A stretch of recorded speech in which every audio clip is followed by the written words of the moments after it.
compañeros de Red MMT. Hoy quería abordar un tema que quizás a algunos les resulte un poco misterioso, que es el de las reservas bancarias.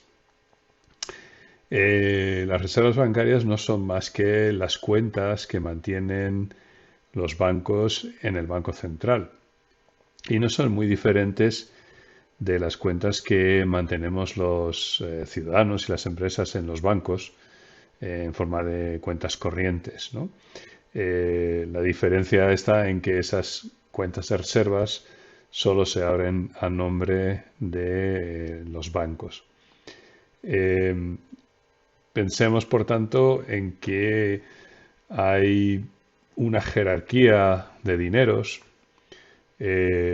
Podemos hablar de que en la cúspide se encuentra el dinero del Estado, que son fundamentalmente pues las monedas y billetes, que esas sí las podemos usar los mortales de a pie, eh, pero también las cuentas de reserva son dinero que crea el Estado a través de una entidad que se llama el Banco Central, que pertenece al mismo, ¿no?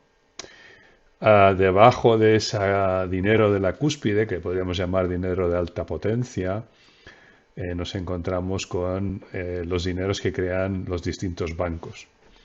Eh, de ese dinero hablaré en otra ocasión, pero cada banco tiene capacidad de crear su propio dinero, dinero bancario, y que, bueno, pues es la mayor parte del dinero que usamos los demás ciudadanos, pero con la peculiaridad de que, claro, eh, cada banco, digamos, crea su propio dinero, pero ese dinero solo puede circular dentro de la propia entidad bancaria, ¿no? Dentro de, digamos, del ordenador central de ese banco.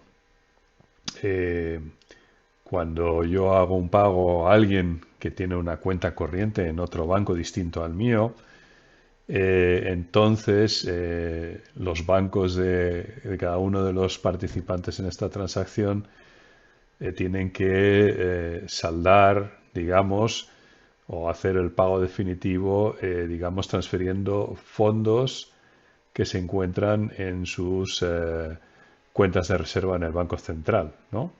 Es decir, si yo y otra persona trabajamos con el mismo banco, pues hacer una transacción entre estas dos partes es muy sencillo porque simplemente se hace un apunte contable dentro de la contabilidad del banco. Pero si yo le quiero hacer un pago, por ejemplo, a la compañía eléctrica, y la compañía eléctrica tiene un banco una cuenta en otro banco distinto al mío, pues bueno, pues tendré que darle una instrucción a mi banco para que transfiera esos fondos a la entidad eléctrica, es decir, al banco con el que trabaja esa entidad eléctrica, pero para conseguirlo tendrán que ir a través del sistema de compensación de pagos que ha establecido el Banco Central. Creo que la mejor forma de verlo es con una imagen gráfica y con unos ejemplos de unos apuntes contables. Yo creo que eso va a ser la forma más sencilla de entenderlo.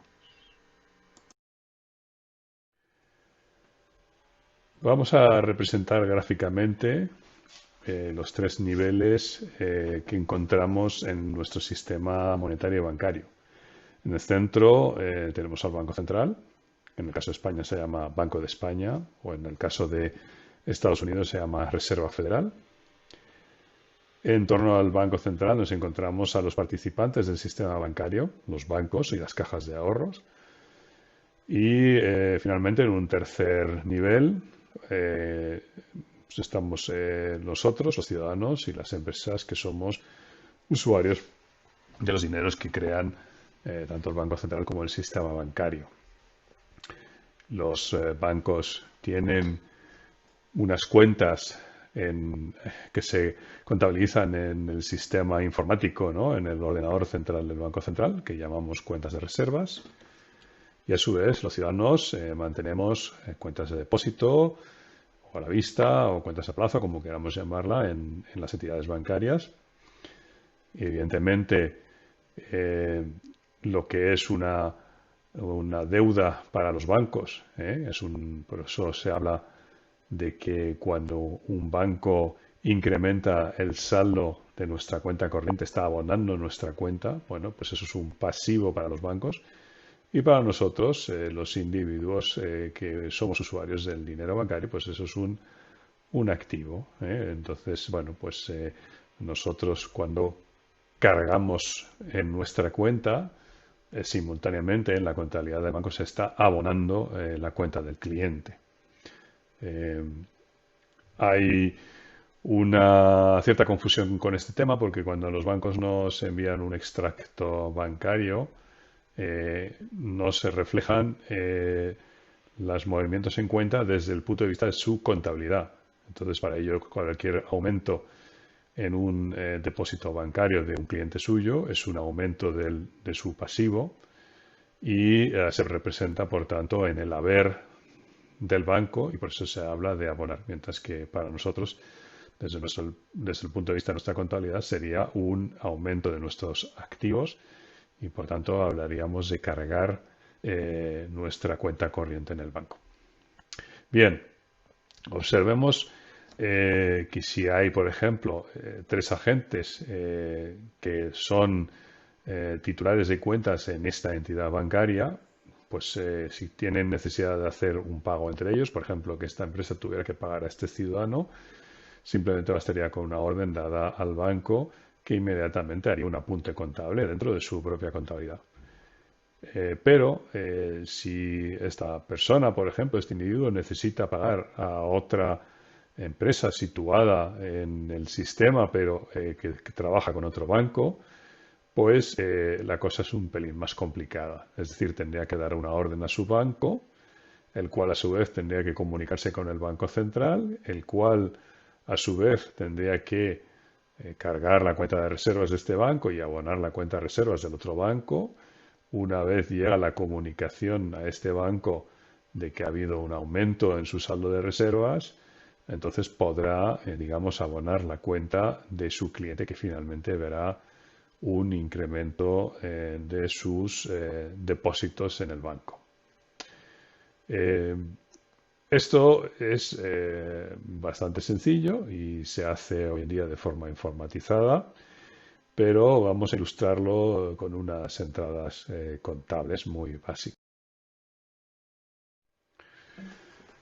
Aquí tenemos un esquema muy sencillo de lo que podría ser unos balances, ¿no?, de los participantes en el sistema. Tenemos un banco central, una ciudadana Z y una empresa X que trabajan cada uno de ellos con su propio banco, la ciudadana Z con el banco A y la empresa X con el banco B.